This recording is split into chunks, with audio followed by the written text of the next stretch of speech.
Another hand. And the two, when the two came together, what happened? What did they do? Show me. What did the two hands do together? They clapped, that's right.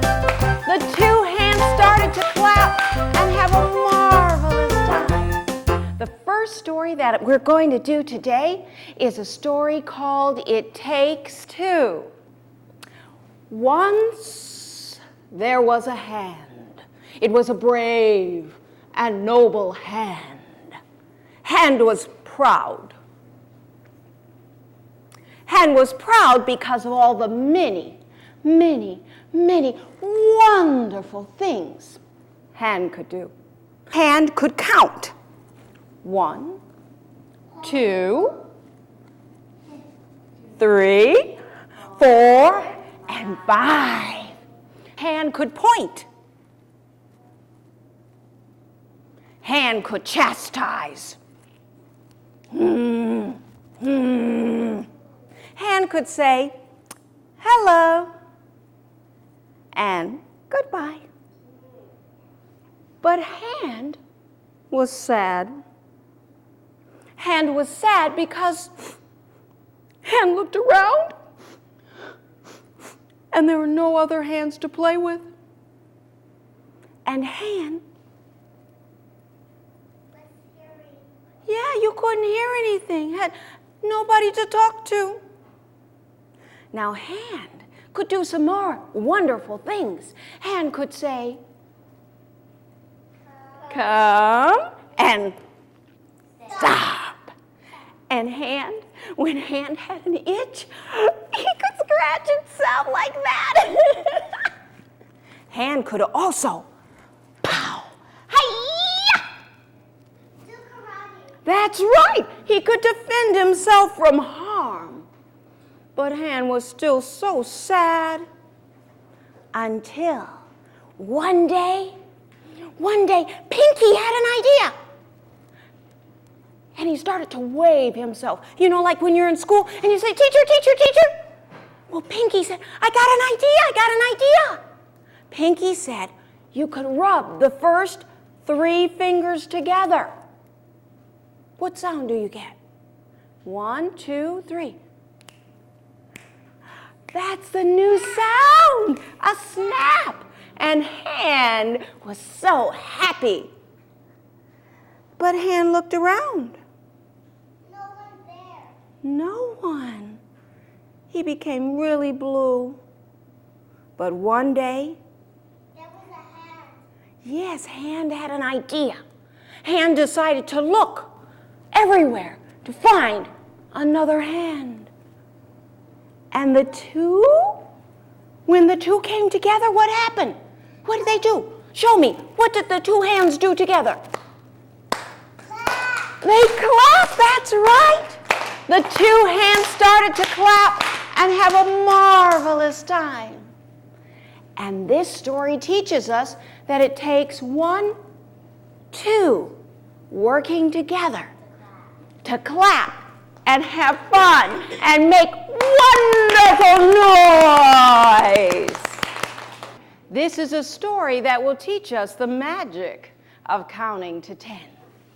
Long ago, in the forest, the leopard was the king. And when the leopard was king, he had a daughter, a beautiful daughter. But he worried who would be the next king. So one night, he called his daughter in to his council chamber, and they talked. They talked all night. They came up with a plan. They needed a contest to find the next king. That's right. So they thought, what should we do? The king remembered his long spear. So he grabbed the spear and he said, whoever can toss my spear into the sky and count to 10 before it drops, that creature will be the next king. That's right. Now, he called the drummers together. He said, you must send the word out There'll be a feast. All the animals of the kingdom should come. So the drummers did, and here's what it sounded like. Are you ready to help me? Happy day. Happy day. The king is having a feast. The king is having a feast. Happy day. Happy day. The king is having a feast. The king is having a feast. So they had all the most wonderful foods you can imagine, and every animal came. They sat in a circle, and after everyone ate, the king and the princess announced the contest. They brought the mighty sword in, and the king said, "Whoever can throw my sword up into the air and count to 10 before it drops will win the prize. Yes, you'll be the next king, you'll marry my daughter, and you'll have all the riches of the kingdom." All the animals were excited. Everyone started talking, and soon the first animal came to the center. The elephant with his trunk came to the center, and here's what he said. "I'm the strongest. I'm the strongest. I should be the king. I should be the king. I'm the strongest. I'm the strongest. I should be the king." I should be the king. And then he picked up that sword and he threw it into the sky and counted 1, 2, 3, and it fell onto the ground. He was too slow. And then the elephant was so embarrassed, he left the circle crying. The animal that came to the center next, he has 2 circular horns. He's called a bull ox, and he walks like this. He came to the center with his big horns, and he said, "I am the strongest. I am the strongest. I should be the king. I should be the king. I am the strongest. I am the strongest. I should be the king." I should be the king. And then, with his horns, he picked up that spear and he threw it into the sky. And guess what? He could only count 1, 2, 3, 4. And it fell to the ground. Now, the bull ox, with his mighty horns, he quietly went to the back of the circle. It was very sad. The quick little monkey, he came to the center and he said, "I am the fastest. I am the fastest. I should be the king. I should be the king. I am the fastest. I am the fastest. I should be the king." I should be the king. And he picked up the spear and threw it into the sky. And he counted 1, 2, 3, 4, 5, 6. But it fell down. Now, all the animals were really worried. The monkey was up in the tree. The elephant went back to the jungle. The bull ox was hiding. So the antelope comes to the center of the circle with his graceful horns. And he says, "I am the smartest. I am the smartest. I should be the king. I should be the king. I am the smartest. I am the smartest. I should be the king." I should be the king. That's right. And then he takes his graceful antlers. He lifts up the sword and throws it into the sky. And he counts 5, 10. And all the animals look at each other. Some of them laugh. Some of them, oh, they sigh. But the king leopard A smile comes across his face, bigger than the sun. And the princess, her eyes light up like every rainbow you've ever seen. And they both agree. The antelope will be the king. So that night, another drum song is heard. It sounds like this. Happy day. Happy day. We found a new king. We found a new king. Happy day. Happy day. We found a new king. We found a new king. That's right.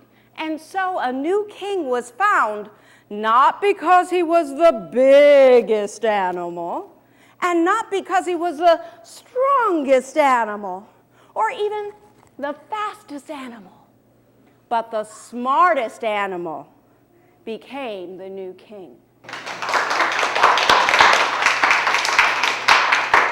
Anansi the spider. That's right.